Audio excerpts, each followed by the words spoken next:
Hello, everyone, and welcome to the October Cyber Meetup. I'm your host, Elizabeth Dassenbrock with TechGuard Security. I think we can all agree that one of the biggest challenges we've had to face this year and continue to face is the COVID pandemic. It has impacted pretty much every aspect of our lives, and even the realm of cybersecurity isn't immune to its effects. So tonight's topic will be adapting security practices during COVID and beyond.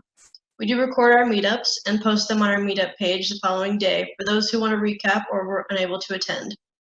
Now let's go ahead and have each speaker introduce themselves and provide a little bit of background. Heather, would you like to start us off? Yeah, sure thing, everybody. I know the last time I talked to you was just about a year ago. Feedback? It's awesome. You were great.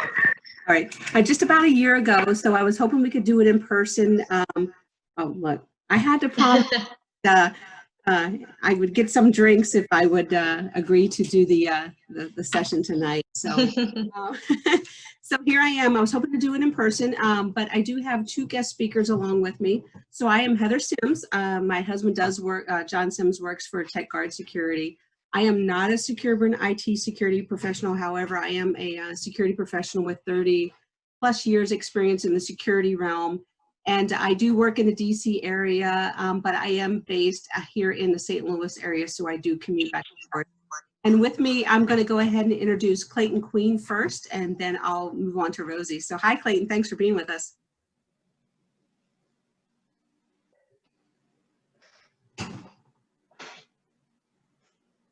Can everyone hear me okay?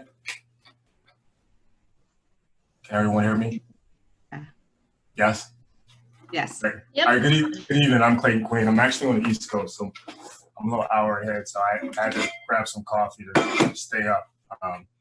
Mostly because I have little ones that keep us up late at night, so bear with me.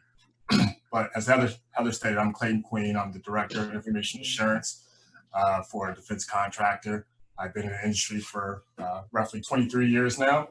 One of the older guys of the group. Never thought I would make it this far.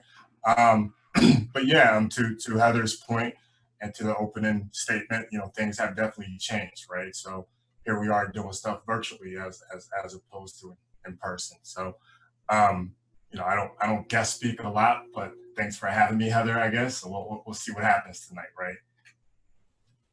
Over to you. No, thanks for being there. And I know you have little ones out there, so too bad you have to have the coffee. I have teenagers, so I can partake in a little extra fun versus the coffee. So thanks for being there. Also, another guest speaker that we have Rosie Borrero. Is Rosie still on? Hi, Rosie. Hi, Heather. Thank you. Can you hear me okay? All right, great. So thank you for that. My name is Rosie Borrero. As Heather said, I am in the cybersecurity field. I've been in the cybersecurity field for over 20 years. I started off in the Air Force, started off as a system administrator, went on to cybersecurity there, and have gone to a couple of different contractors working with different government agencies. I've been the chairperson of the CAISSWG working group. I'm not sure if any of you are familiar with that, but if not, you can contact me for more information on that. Always have to plug that in. And on the NISPPAC, so involved with a lot of the policies now with cybersecurity, and looking forward to this discussion. As you see, we have a lot of years of not only military experience, but we have government experience and also going out into the contracting environment. So what we're going to talk to you today is a little bit more on the COVID operations. Being in the DC area, I know things are very politically charged right now with the election upcoming. And not only with that, but with COVID operations, we're trying to figure out how do we get to our new normal. And then not only that, but how do we still continue to operate in a secure environment, both on the physical security side, as well as the information technology and the cyber side in a COVID environment. And that kind of touches a little bit on the insider threat. How are we still protecting what we're doing, our companies, our products, our processes in this type of environment as things are moving more to the virtual environment such as this. And I got to tell you, I love Zoom, and I hate that everybody's not on the actual camera, because I really miss the contact. So Zoom right now is my contact, my handshakes, my my fist bumps and everything. So I hate that everybody's not on the camera. Rosie and Clayton, you even went away. But what we're going to do now, instead of scripting, thank you, Clayton. I miss seeing you all. Instead of just coming out with slides and just talking about what we do, how we do it, what's been disruptive, we're going to do it in a little different environment. We're going to do kind of a moderated Q&A session. But anytime, please feel free to interrupt us and let us know if you have any questions. Because many of you don't operate in the cleared environment, you operate in private industry, but many companies are the supply chain for the cleared defense industry. So we're all in this together, and so we're trying to figure out how do we work around to getting to the new normal. I will tell you, I do work in the DC area, but I'm told I'm not going to be traveling, at least not until the new year starts. So it is different. We're trying to figure out how we're going to work around it, but this is our new normal. So I'm going to start with Clayton with a question. You know, from your perspective as a company, General Dynamics is one of the top 5 defense contractors, building a lot of things from the federal government, but there's also a lot of commercial work that they do around the world. You know, as a community, what's most affected you during the quarantine, during COVID? You know, what's most affected you? Right. So I think you hit it right on the head, right? It's the interactions, the loss of intimacy, customer intimacy, you know, really being there with your peers, right? Your coworkers. And don't get me wrong, I've been working from home maybe about over 10 years now, but I travel a lot. I have a lot of sites over the country, all over the country. And so you lose a little bit of battle rhythm as you know, in regards to folks, you know, working remotely. How we try to mitigate that risk, we try to come up with alternate schedules, you know, having some folks work on that, you know, A days and B days. So somewhat of a skeleton crew, but at the same time, you still lose that cohesiveness and that connection amongst the teams. That's been the biggest challenge, just, you know, trying to keep everyone engaged. But for the most part, you know, we have remained productive from working from home. Actually, it's probably increased my workload because all I do is go to meetings now, right? Because, you know, we sometimes you have those impromptu meetings at the water cooler, which would suffice for having to get on the phone call to, you know, have that same conversation. So that's been some of the challenges. It's just, again, just trying to connect with people. No, thanks for that, Clayton. I realize that many of us are starting to work more hours because we're not doing that commute. You've worked for almost 10 years in the remote environment, and this is fairly new to me. I've never worked remotely. So I am finding myself, I'm in the office more hours, probably 12 to 14 hours, where typically it was 8 to maybe 9 hours. So I am finding myself getting burnout just a little bit, trying to manage my time a little bit better so I don't wear myself out and work as many long hours as I used to. And Rosie, I know you're probably doing exactly the same thing. So Rosie, same question to you. How's the quarantine affected you personally, and then also your company? This question is really around how do we choose products when there's like consider that vendor space slide, you know, there's so many vendors to choose from. How do you choose? Can you hear me okay? Yes. Okay. So actually, I was going to say the exact same thing with the face-to-face interaction. I know that with our teams, it's really difficult, especially because we were, as managers, going out to our different sites, having that personal kind of, you know, hands-on with our teams, with their work. So we are missing that. I think that the way that we interact with other ISMs is those issues out in the field through conferences, seminars. That's been really tough too, because it's always nice to have others in our field to commiserate with, right? And for those that aren't part of working groups or weren't part of working groups before the pandemic, I know that it's been really hard to kind of stay in touch if you're not part of distro lists, getting that information. And like Clayton said, you know, having that intimacy with the government representatives. I know that going to conferences and seminars, we were able to get a lot done with the government representatives there. So definitely the face-to-face interaction has been the toughest challenge, I think. I can, for one, say I miss the conferences. I miss the get-togethers and just the networks. It's great that you're here in St. Louis, that we're still doing the networking sessions, getting together. And that way, when this does lift, we can all still be familiar with each other. One of the things, so I work in the insider threat, at least from the physical security perspective, I work in the insider threat realm. And I know, regardless if you work for a defense contractor or not, insider threat is one of the emerging threats along with cyber that many companies are dealing with. We are seeing an increase in insider threat incidents, whether it be emailing things to their own personal accounts that they shouldn't be, hooking things up to their computers, or, you know, just unwittingly not knowing what they should and shouldn't be doing, but it's a little bit more closely on the cyber and IT side. So for Clayton and Rosie, you know, what are some of the increases that you're seeing on the cyber and IT for concerns now that we're in this environment? Because traditionally in companies, many people look to the physical security or the chief security officer to, you know, tell them what the threat is. But now companies working remotely, they're actually looking more towards the cyber and the insider, not the insider, but the IT side for what the threats are. Are you seeing any increases, or what are you seeing as the concerns now that COVID has come upon us in your arena? I'll let Rosie take this first since she doesn't have her camera on. Here we go. Thanks, Clayton. So I think it's definitely securing the data that's been the biggest risk that we've seen. People taking shortcuts when they don't have the right tools to use to share the data, either emailing work things to themselves at home and then working on their personal computers through their personal email with some proprietary data, things like that. Just kind of having to do a lot of education, a lot of training and awareness. People not understanding the risks associated with those things. They feel, you know, well, my home computer and network is secure, so what's the problem? So, and twofold, it's not only that, but also trying to get from the government a consensus on what tools to actually use.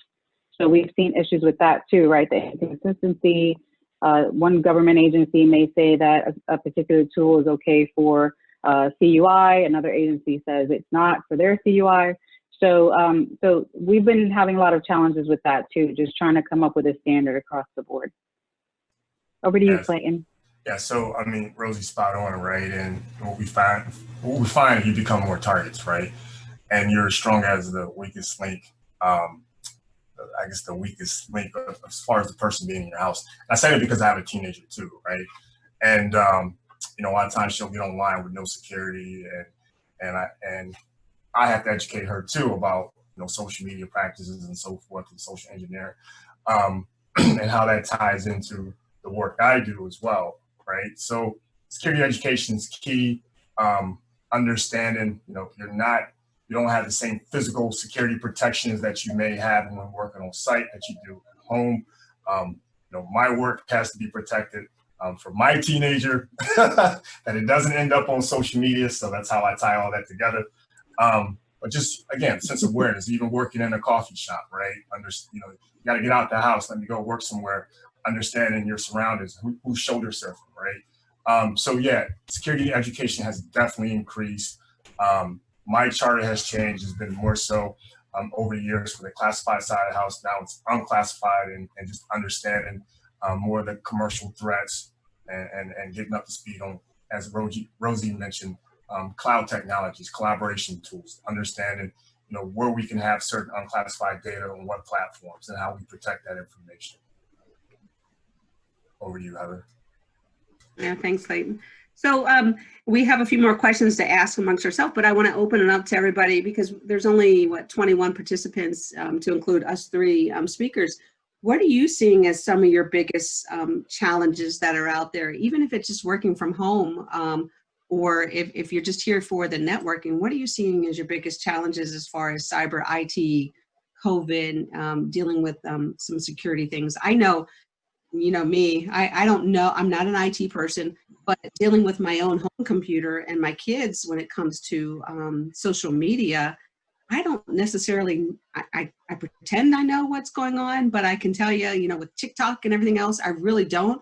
but I've been paying attention a lot more, because even if I'm in here in my office having a conversation, if my kid's in the next room having a conversation in TikTok, I really have to have them be aware of that, you know, the security measures on the conversations that I'm having with the conversations that they're having. So we're having those discussions, even if it's not, you know, in the work arena.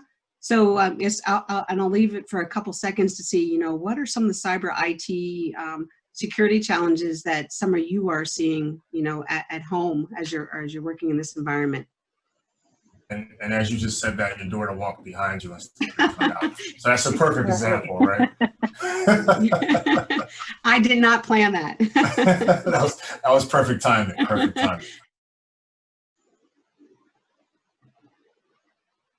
Anybody?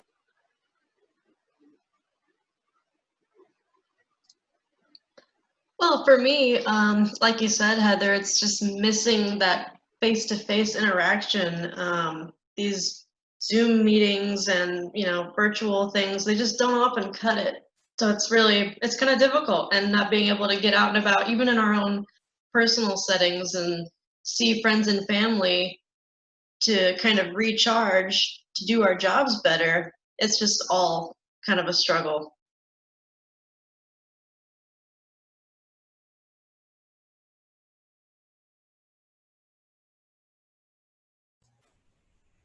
I think you're muted, Heather. I was going to say Elizabeth, but and for Clayton and Elizabeth, I'm on the Illinois side, but many people are still on the St. Louis side. But for where the county I'm in, we're still in lockdown, so our restaurants still aren't open for eating inside. We have to eat outside if we want to go out. So I've been pretty much quarantined for the most part since March. Haven't been really out, so I got to tell you, I'm going a little bit stir crazy. That's why these Zoom meetings are really good, and I will say that it's probably going to be difficult to incorporate myself back into the regular battle rhythm of traveling again and being in a regular office setting. But I will say, and Clayton, I know I talk to your director often, and I know on the East Coast they're even talking about, you know, reducing their office footprint and realizing that there are probably some efficiencies that can be gained now that not everybody belongs in the office anymore, that maybe more people can work remotely. I don't. Right. You can't. I'm just waiting for somebody's dog to start barking. So you know that's been. Oh, he's here too. They're both here too. So just realizing that. Now I will say. There we go. There we go. There's another one for the bingo card. Knew it. Never fails. Never fails. That is great. You know, I really didn't implant that, but that was perfect. Well, and I'll talk about, we already talked about some of the biggest security challenges. I don't know. I can't. Usually it's much more quieter here in the afternoon because everybody goes to their individual corners. For those that don't know, I have a big Mastiff puppy. He's about a year old. So we're looking at about 180. And he is afraid of everything. He barks at everything, even if it's us. So if it's somebody new that comes along, he is there to protect us. So I do have a good, at least perimeter security going on at my house. So one of the things I talked about, I meet with General Dynamics Corporate at least 3 to 4 times a week. And we're talking about this many times. The security staff, cyber, IT was not coordinating with when it came to COVID operations. You know, what are companies doing as we're starting to work more remotely? So as companies are getting back to the real world, getting back to where they need to be as far as working in the regular office setting, or getting back to what they consider normal, what are, for Clayton and Rosie, what are some of the things that your company is doing to incorporate you into the business continuity plan to getting back to normal, or at least the normal as we know it? So Rosie and Clayton, what are you all involved in that process in any way with your company? So I will say, like, a lot of stuff's being deferred, right? It's just still a lot of uncertainty, a lot of unknown as to what the next 3 to 6 months will look like. And so it's been more so just extending, you know, working from home activities, right?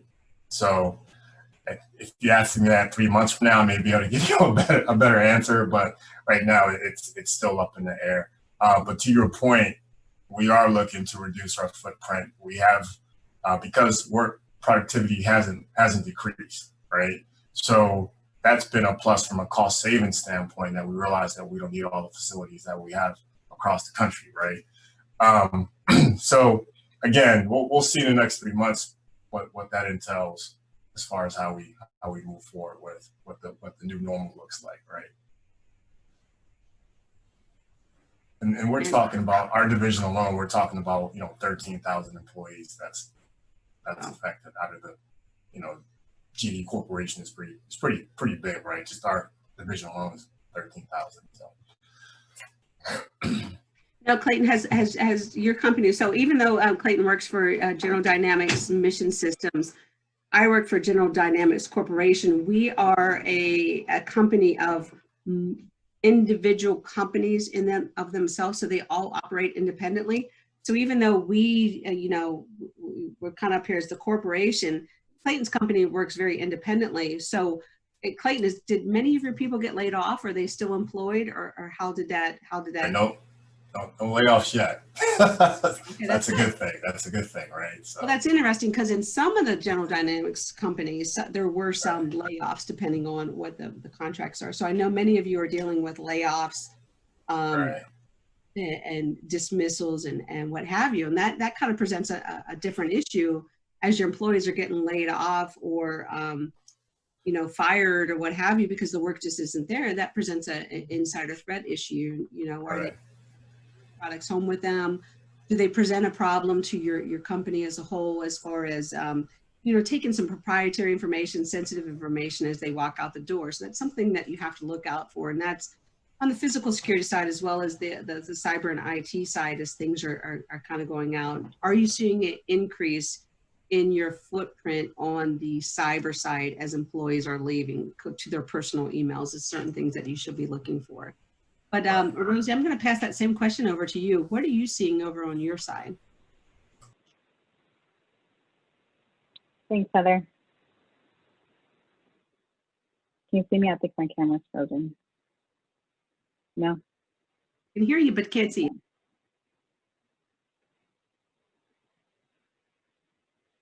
All right, well, maybe it'll start working here shortly. So for us, it just so happens that before the pandemic, I was already starting to work on the corporate side with DFARS compliance for our corporate network.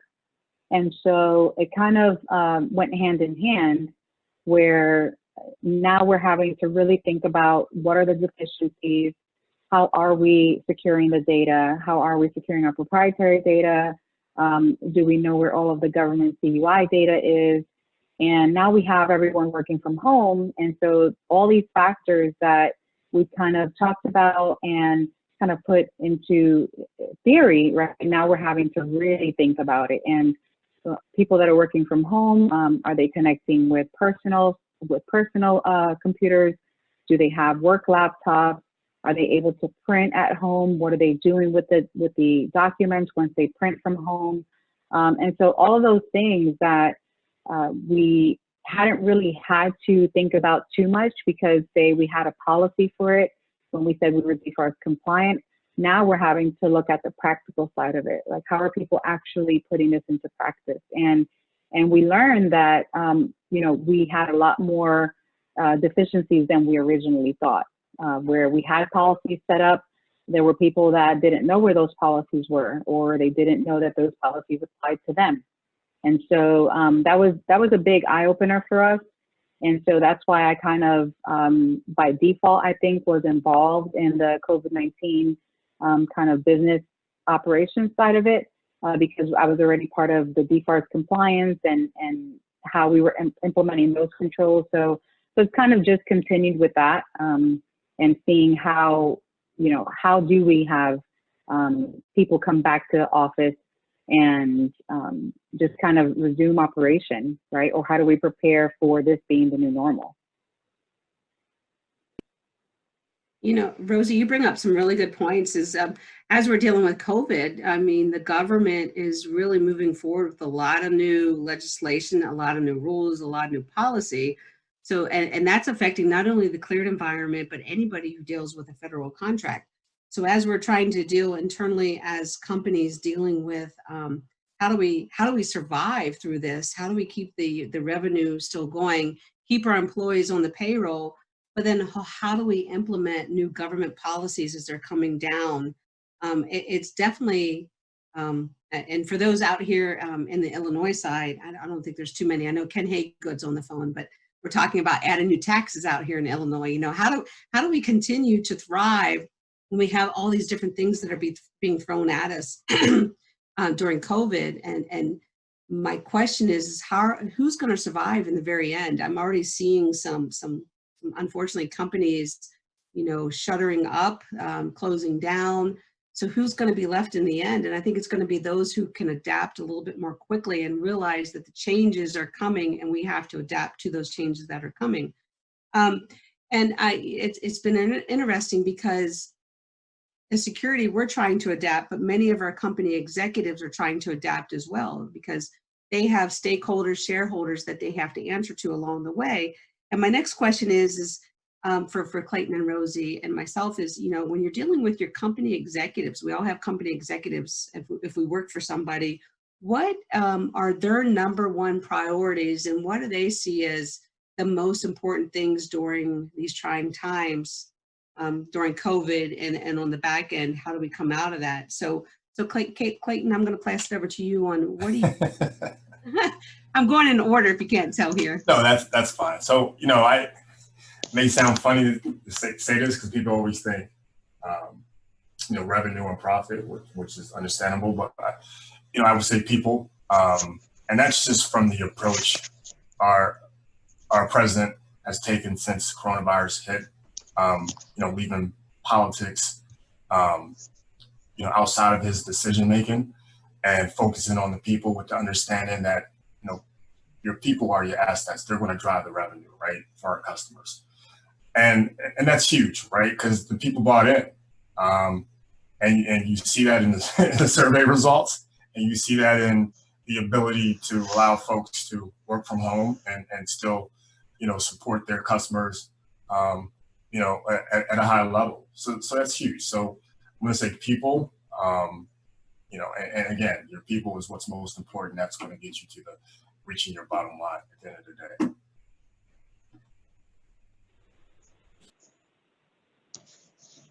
And Rosie, same question, because you're a little bit smaller company, but the same question applies as your company's still trying to thrive and you're still trying to make ends meet and in your arena down there in Florida. So Rosie's in Melbourne, Florida. I think she's in the best place to be in quarantine right now, Cocoa Beach. So yeah, so it's getting much colder here. But Rosie, I wish I was with you. Yes. Now, I agree with Clayton. Definitely the people. And I don't know what's wrong with my camera. I think it's not liking that I'm stopping and starting it. But for our executives, definitely the safety of the people, I think is the #1 priority. But also, you know, we kind of have to balance out are people being productive enough, right? Especially for those that may have had the majority of their work in classified areas, right? Giving them enough to do outside of that area. Maybe they go into the office once or twice a week now instead of being there the full 5 days. And so making sure that your people do stay productive, but on the other hand, also ensuring that people have that work-life balance, because like you mentioned, Heather, you know, working from home, a lot of us, we tend to work even longer hours. We don't know when exactly to stop work since we're here. And, you know, it could be 10 o'clock at night. And if you're walking by your laptop, you decide, well, you know what, let me just get on real quick and just see if there's anything important that I need to look at tonight. So that's been really hard for us too, is making sure that our employees do have that work-life balance as well. So, but definitely the #1 priority would be the people. And any teachers now, like become a teacher, not very good at it, but you know, with kids doing virtual schooling, you realize Right. some of the subjects that you probably felt in high school and weren't that strong in. Yeah, So I don't math. That's been, I don't math. that's been a challenge too, right? So that's a good point. For sure. Yeah, I'm good with literature and social studies and social issues, but I don't math. And I've been told several times by the 13 and 15-year-old is they don't know how I made it out of high school and how I've been. So I'm just going to put nice. But it is interesting. That is a great point, because the kids, you know, they've been kind of pushed into this, whether they like it or not. They've been pushed into this virtual environment, and this is their new norm for the foreseeable future. And I know many aren't going back for some time, and some may have an option or at least a mix of it. So they're trying to figure their way around, especially for the kids who aren't used to the video games and the virtual world. So they're trying to figure their way around it. So it's going to be interesting, the kids of the future who are going to be in our positions in a few years, how they're going to deal with this environment. You know, I'm wondering, are they going to be affected by not having all that personal contact? Or is that this is just our new norm and we're just the old dinosaurs in the room who kind of got pushed out of the way? It's going to be interesting to figure out what they're going to be in the future. So thank you all for that.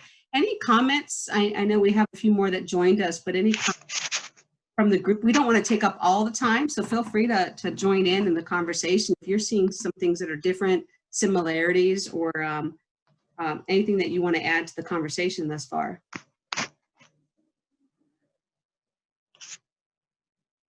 Well, I guess I would say that so I'm basically a teacher. I tutor ethical hacking, pen testing remotely. And I'm actually, so I write curriculum for a teaching nonprofit in LA remotely.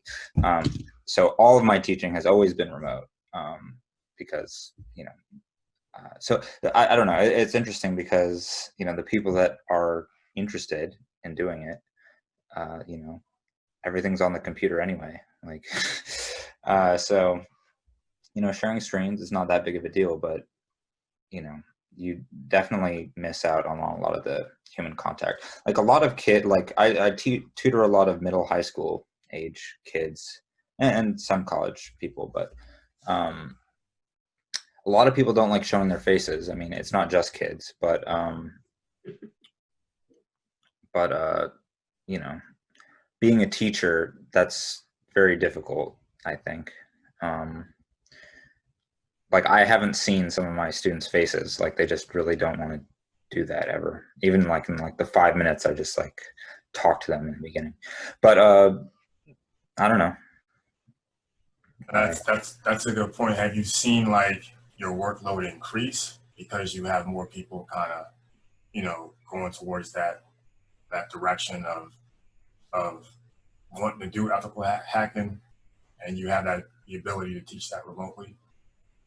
Yeah, I mean, I think, I mean, everyone keeps saying Right. cybersecurity is going to have a lot of jobs. So. Right, and maybe that's why they don't want to show their face, because it's hacking at the in the title. But no, it's well, that's a good point, right?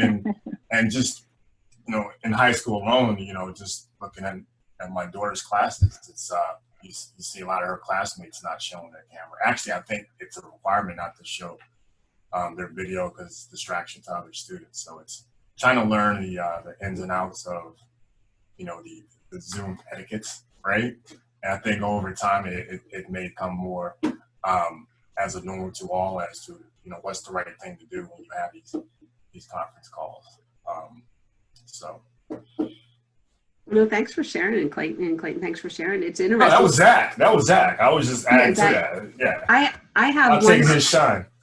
I have one student who's required to stream throughout the day. She is required to have her stream going every single minute of every single class. And I have the other one who really don't care, and he's the one who actually needs it on. But I mean, we'll just leave that one alone because he's usually sleeping. But it's interesting though, because I think, and Zach, it's probably more the norm for you to operate this environment. You can tell we're struggling a little bit as we're talking about lessons learned, because this is kind of the new norm for us. I don't think I've Zoomed before COVID. before we went into quarantine in March, I don't think I've ever Zoomed. I might have FaceTimed, but I've never Zoomed or had a WebEx or a virtual meeting.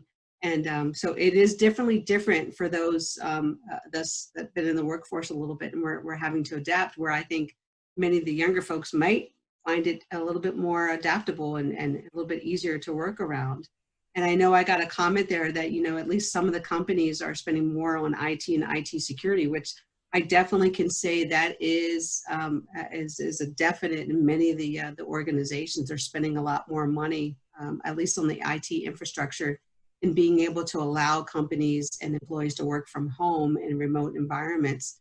But is that security infrastructure necessarily there? And we're finding that that may be a yes or a no. Because how do you monitor employees? You know, you want to trust, but you want to verify, because how do you do the employee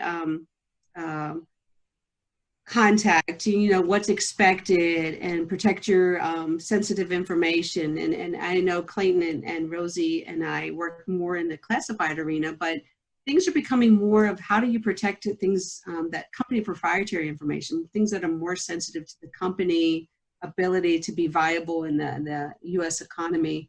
How do you keep them protected? And they're looking a little more closely at that. So how do you do that along the way? And, you know, are there any best practices or some lessons learned that the group could share?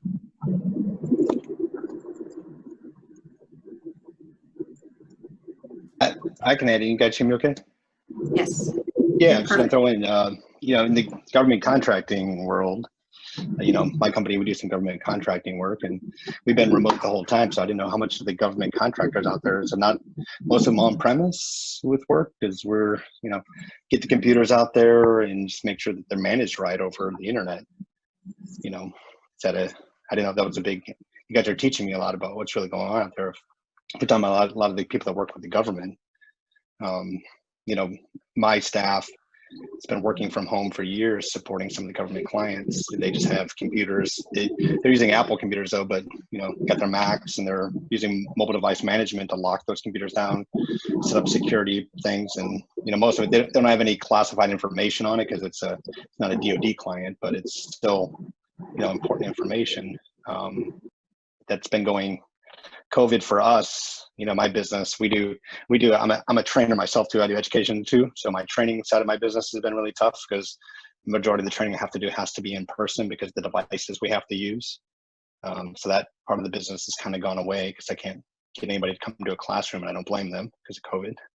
But on the other work that we do for professional service work with government contracting, that haven't missed a beat with that. So curious to know what you guys have seen, those of you with General Dynamics, if you guys have had a lot of pullback with your contractors, I guess maybe that were used to working on site, they've had to come home and work. That's been an issue. Right. So it's definitely been a challenge. There's been an adjustment. I think Rosie spoke to it earlier. We had to get creative, right? Coming up with different schedules to ensure that we're constantly supporting the customer. A lot of our networks are closed environments, so you have to be on site to get to them, right? And so that's been the biggest challenge, because, you know, when they're at home and if they're supporting classified systems, they don't have any work to do, right? So you're charging overhead or you're not charging anything at all. And so Rosie spoke to that, because we're on the outside now, some of our teams, we got to put in place security protections for controlled unclassified information. And so now where you see where the controlled unclassified information has requirements that have to be fulfilled, and from a compliance standpoint, there's work for them to do. But on the other hand, we still have to get back to our customers and get on site, be on premise, and support that work as well. So our workload has actually increased from a information assurance, cybersecurity standpoint. I'm sure you want to add to that, Heather. It brings up a good point. So General Dynamics is about 264 companies. About 15 of those do classified work, and what we're seeing is the majority of them, there's been no really work stoppage, except for maybe one of our General Dynamics information technology, which we have a few of those companies here in the local area. They're more the service providers, where they're building databases. They're not in the classified environment, but they're they're providing, you know, data entry, but we are definitely seeing a lot of those not working right now. A lot of layoffs on that side of the house, trying to get them back to work. And that's where we kind of worry, you know, are we setting our people up for failure because, you know, they're not able to fend for themselves, they're not able to feed their families, but yet we know we're going to need them when things get back to normal. So are we setting them up there, one, for financial failure? Are they taking from the company on the sensitive, you know, sensitive data side, you know, what are they doing with it? So trying to balance that of taking care of the employees, but then also taking care of the company. So sometimes we're in a bit of a bind on, you know, making sure we're doing the right thing, because this is all uncharted territory, I think, for all of us, and one for General Dynamics. I'm also the industry spokesperson for the NISPPAC, and that's the voice of industry. And Rosie's on that team with me, where we represent all 13,000 cleared companies. And I think we're hearing that from a lot of the cleared companies, particularly the smaller companies. They're just trying to survive at this time. So we're trying to balance the security measures, but yet keeping the companies to where they're doing the right things along the way. So it's kind of interesting. So thanks for that input, Andrew. Anybody else want to add kind of what you're seeing from your vantage point? You know, and we talked a lot about cleared companies and large companies, large defense companies, but here in the St. Louis area, we have a lot of companies that are working locally, infrastructure companies, companies that are providing, you know, services to the community. Is there anybody that are seeing the same thing or maybe something slightly different?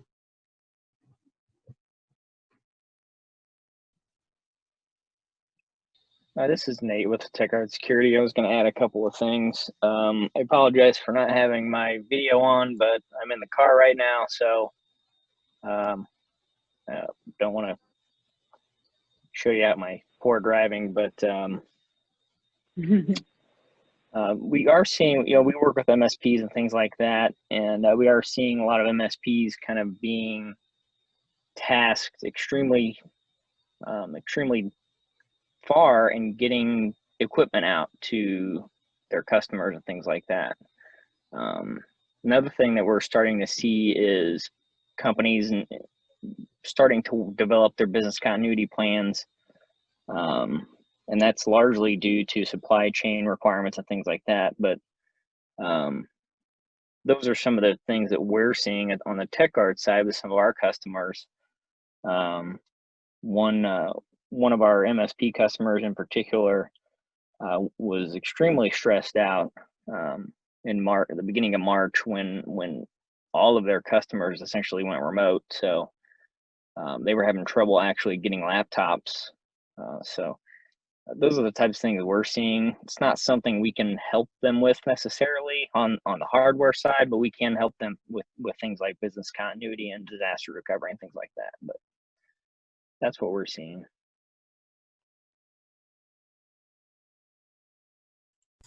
No, that's good. Thanks, Nate. Thanks, Nate. And I'm glad you're not.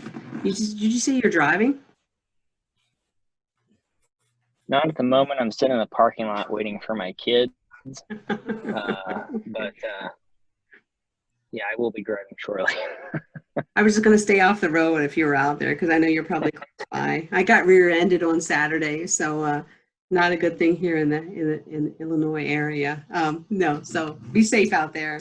So thanks for that input. Thanks, and you too. well, I know for at least TechGuard, I know you do some of the out there. So are you seeing a decrease in maybe some of your customer support? You're talking about the government contracting side? Yes.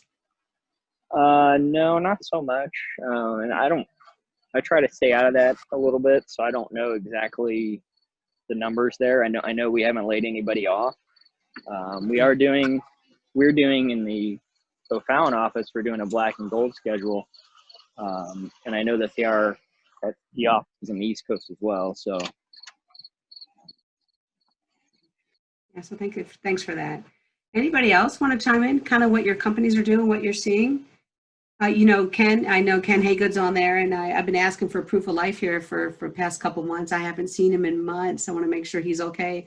But I know he also works for a big defense contractor out there. You know, are you guys doing okay, or what are you seeing? And you come from the security realm, not necessarily cyber, but IT, but are you seeing, you know, are you actively engaged, at least as part of the, I'm going to put you on the spot, Ken, are you actively engaged in the COVID, you know, business continuity, you know, getting back to work and how things are going?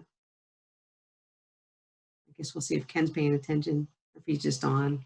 I guess Ken's not there. Oh, hey, Ken. Hello, Heather. This is your proof of life, Ken.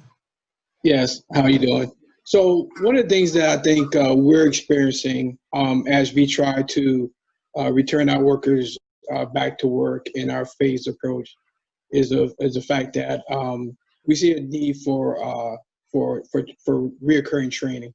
Some of the folks have developed some habits that are creating some situations, and we're seeing an increase in security violations. So we're trying to do an analysis to figure out how we can focus the attention of the employees as they return back, where they're returning back to, and how we can give them the education that they're going to need to return back to those spaces.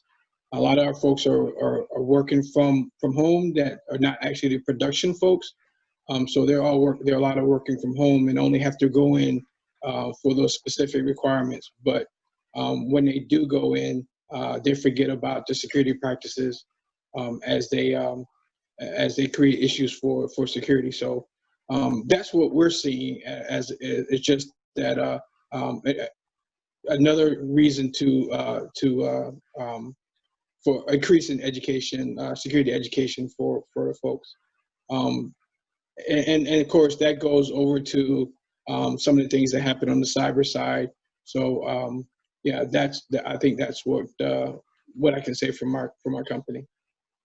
And that's huge. That's huge. If I can add to that, because they want to do everything they're doing on the unclassed side, commercial side.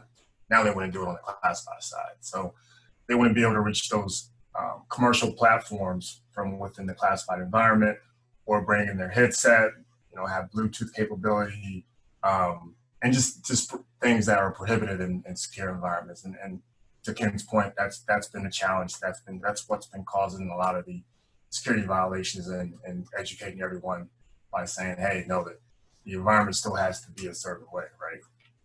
So that's a good point, Ken. Yeah, I think that's going to be huge as we kind of reconstitute ourselves back into a normal environment. But I think this may be our normal environment for the foreseeable future. So as we go along, you know, whether in your physical security, IT or cyber, whatever environment you're in, I think it's just kind of taking a look at what the new normal is going to be and making sure that you can properly protect your company's viability in the U.S. economy, keeping them going, whether you're self-employed. Many have their own companies, making sure that you're protecting yourself. There's no doubt about it, and there's so many. I looked this morning on the number of articles that are out there about the cyber intrusions, and just, you know, the social media attention that it's getting to direct your attention to one side or the other. There's a lot of influencers that are out there on the cyber side. So just making sure that we're being aware of what to look out for, how to protect ourselves, how to protect our company, I think is definitely vital. So thanks for that input. And I know we're coming up on the hour. So Rosie, I haven't seen you in a while. I really, really miss you. But Rosie, is there, and Rosie and I and Clayton are really good friends. You know, we're all in different parts of the country, but I definitely miss them. And I want to thank them for being here along the way. Hi, Rosie. And again, I'm in Melbourne and see you right now. But I can't wait till this is lifted. But I really rely on these two because I don't know the cyber or the IT side. And they're a wealth of information. And part of this is the cyber meetup is really about networking, getting out there and meeting more people.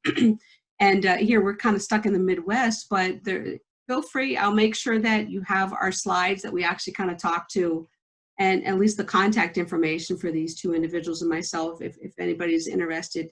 if you're interested to get into the business of what they actually do, I can't speak to exactly what they do because they do quite a bit along the way, but I want to make sure that you are connected to them. So we do appreciate that. And hopefully we can have them out here on site once everything's lifted. I was telling them about the pizza and the beer for the on-site cyber meetups. We are at home of Anheuser-Busch, so hopefully we'll be able to do that come the summertime.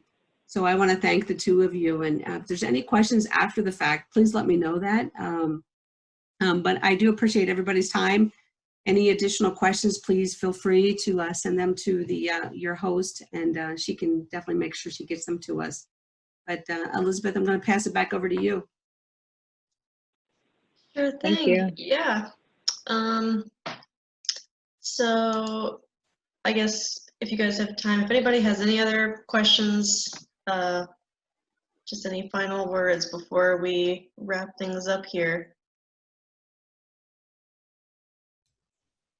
Well, if anyone wants tutoring or has kids that want to learn something, I teach all kinds of cybersecurity topics for all ages. But anyway.